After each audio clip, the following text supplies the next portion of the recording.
Om Shri Gurubhyo Namaha Harihi Om Sadashivasamarambham Shankaracharya Madhyamam Asmadacharya Paryantam Vande Guru Paramparam Shruti Smriti Purananam Alayam Karunalayam Namami Bhagavatpadam Shankaram Loka Shankaram Sadatmadhyan Niratam Vishayebhyav Parang Mukham Naumi Shastreshu Nishnatam Chandrashekhara Bharati Om Page 10, verse 13. Arthasya nishchayo drishto vicharena hitoktitah na snanena na danena pranayama shatena va. So we were looking at verse number 13 and its commentary by Jagadguru Srimad Chandrashekhara Bharati Mahaswamigal in the last session. We had completed it. And essentially this verse told us that in most cases, the conviction about the reality of a thing is attained by a proper inquiry into the nature of the thing, which is backed by reasoning, which is backed by the words of wise people, whether it is in our daily lives or whether it is in Vedantic inquiry. Thus, that inquiry, which is on the lines of what has been taught to us by the right people, by the wise people, that is the basis of understanding the reality of things. However, no amount of any other activity, be it religious or worldly, no activity which is not in consonance with or does not help with this inquiry, nothing else is going to solve the problem apart from a proper inquiry. And he gives examples of snana or ritualistic baths, dana or charity or pranayama, not just one or two, pranayama shatena, hundreds of pranayamas. None of that is going to give you the knowledge which is required to understand the nature of things. For knowledge, one needs pramana, and that pramana means the means to knowledge must be coming to us through a guru, a hita. So that was what we had seen in the last session. Now we'll go to the next verse on page number 11, verse number 14. अधिकारिणम् आशास्ते फलसिद्धिर्विशेषतः उपाया देशकालाद्याः सन्त्यस्यां सहकारिणः. There is another reading of this verse where instead of saying Santasyam Sahakarinah, there is Santi Asmin Sahakarinah. That reading is also there, but we use the Santasyam Sahakarinah because that is what is being commented by Jagadguru Srimad Chandrashekhara Bhagavatpada Mahaswamigal. So we will use that. So the previous section was talking about the importance of Jnanam, the importance of self-inquiry for achieving that Jnanam or Vicharaha. Now we will look at the topic of the preparation or the preparatory steps for that Jnana. This subtopic will go from verse number 14 to verse number 40. And there are two aspects that Adi Shankaracharya will talk about. One is the sadhana chatushtaya sampatti. What are the fourfold qualifications required to commence Vedanta sadhana? And we will do that in detail. But also the second aspect, which is Guru Pasadanam, or formally approaching a Guru and requesting him to teach us about Atma Vidya. So both of these are absolutely necessary for Vedanta, because without having the qualifications, even if we were to somehow attend some Vedanta classes and listen to the Upanishads, that will not give us the benefit, because we will not understand what is being said. Even if we understand what is being said, we will not understand the importance of what is being said. Meaning that we will dismiss it, saying, okay, I have some theoretical knowledge, but it has no implication for me. I don't see the utility of it, nor do I see any big change in me after understanding this. So we will dismiss that knowledge, we will not understand the true value of it. That is the first thing. So you need to have the sadhana chatushtaya sampatti to not only understand the knowledge, but to assimilate the knowledge and allow that knowledge to change our entire worldview and personality on that basis. So that is very, very important. The second thing is, in Advaita, it is very clear that one cannot gain this knowledge on their own. So the Upanishad itself says, Acharyavan Purusho Veda. Tadvijnanartham sa guru meva abhigachet. That evakara there is emphasis to say one has to approach a guru. So one has to approach a guru to get this knowledge of the self. How to approach the guru, the attitude with which one has to approach the guru, the type of questions one must place before the guru, all those allied topics will be covered in these verses from verse number 14 to verse number 40. So in this verse, what Adi Shankaracharya is saying that adhikaranam ashaste phalasiddhir visheshatah. That is, the same teaching is given to different people, different students. But some students understand things better than other students. Some students get the benefit of the knowledge that is being conveyed. And why is that the case? It is because of the qualifications of the adhikari. So, even if the teaching itself is sufficient for everybody, not everybody is capable of understanding and assimilating that teaching. And what distinguishes the phalasiddhi, the differences in the phalasiddhi for one student and another student, is the qualifications of that student. So, adhikarinam ashaste means depending on the nature of the adhikari, phalasiddhir visheshatah, the achievement of the results are distinguished or differentiated between different students because of the nature of the student itself. Because some people have the qualification, some people do not have the qualification. What do we say? We say the teaching is useless because we don't get the benefit of it. That is not the case. It means that we are not ready for it. So we have to understand that not everyone is capable of achieving everything. Yes, it may sound terrible when I say that, but that is a fact.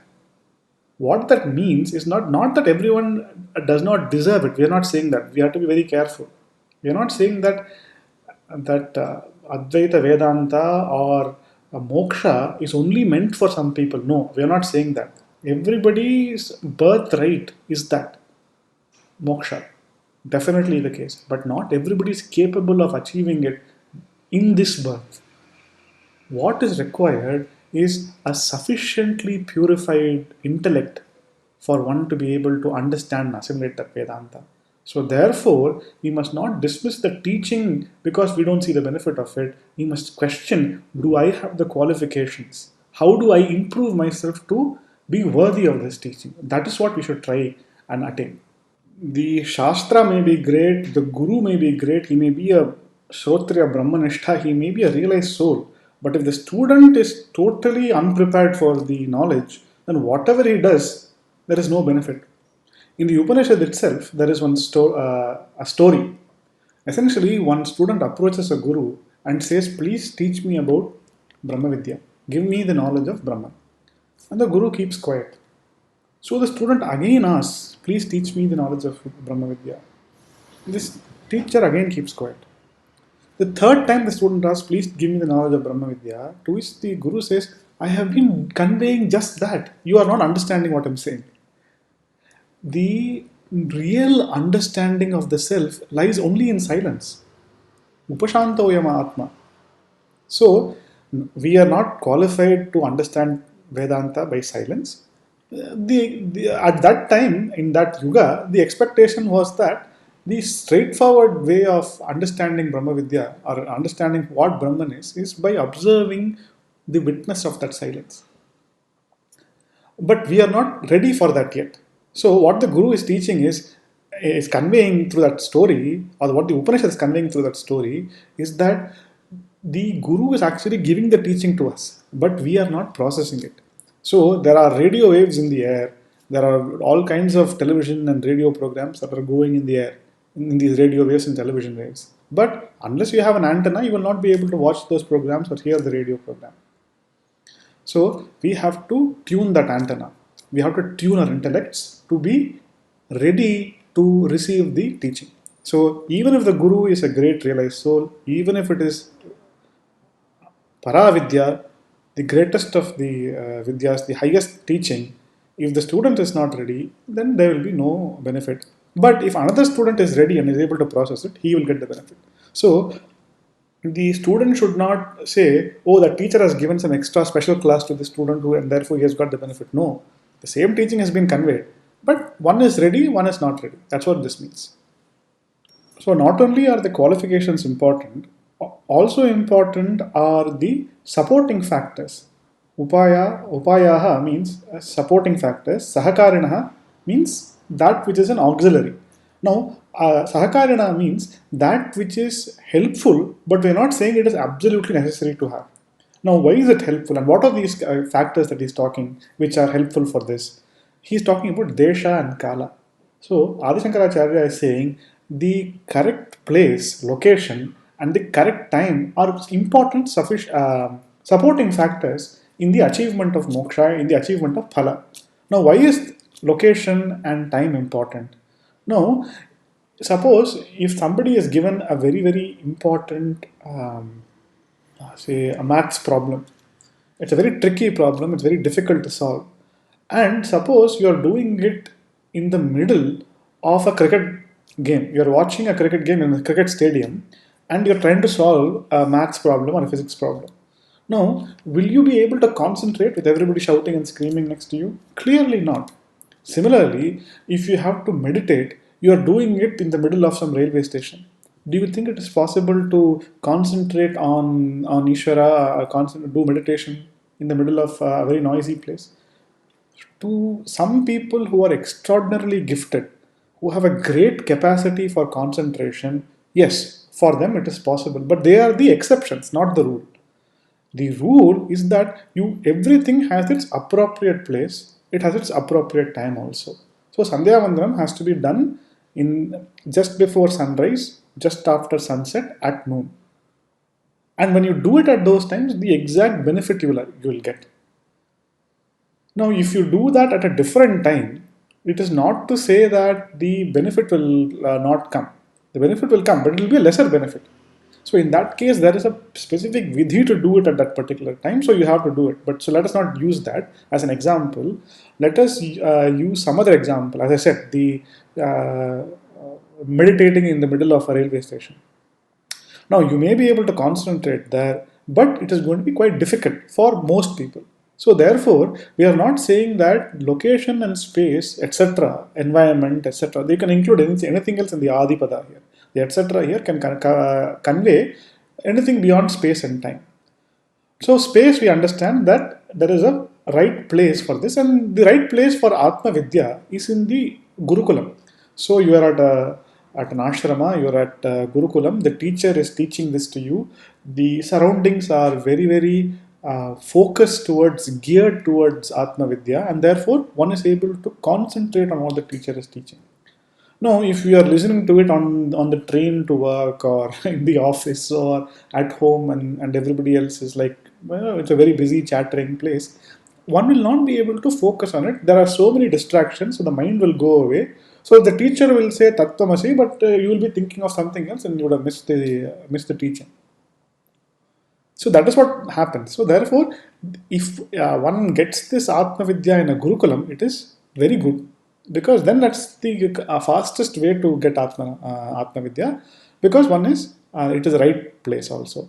Now time is also important because in general, when we are young, we have so many other distractions in our life. We have other important duties, we have family, we have our natural inclination towards things, raga, dvesha, etc.